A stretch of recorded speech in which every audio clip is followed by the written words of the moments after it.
Srikalahasti Janasena party incharge కోట వినూత, వారి భర్త కోట చంద్రబాబు, వీరి గురించి చాలామందికి తెలిసే ఉంటుంది.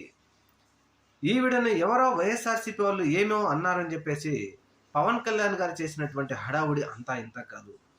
రౌడీల రాజ్యం, రౌడీల పార్టీ అని.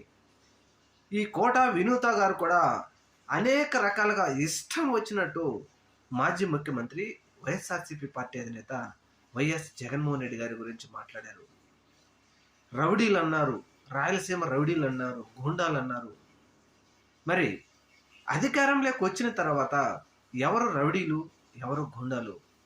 ఈ కోట వినూత శ్రీకాళహస్తి ఇన్ఛార్జి, జనసేన ఇన్ఛార్జి, వారి దగ్గర పనిచేస్తున్నటువంటి డ్రైవర్ని చంపేసి చెన్నై దగ్గర ఒక నదిలో పడేస్తే అక్కడ పోలీసులు అరెస్ట్ చేసి జైల్లో పెడితే ముందుగా అనేక రకాల కారణాలు చెప్పి మా దగ్గర ఉన్నటువంటి సీక్రెట్లు వేరే వాళ్ళకి చేరవేస్తున్నారు, అందుకే చంపేశామని చెప్పి ఆ తర్వాత పోలీసులు తమదైన శైలిలో విచారణ జరిపితే ఇక అవి వేరే కారణాలు చెప్పడంతో ఇప్పుడు ఊచలు లెక్క పెడతా ఉన్నారు ఈ కోట వినూత, చంద్రబాబు, వారికి సహకరించిన ముగ్గురు వేరే వాళ్ళు.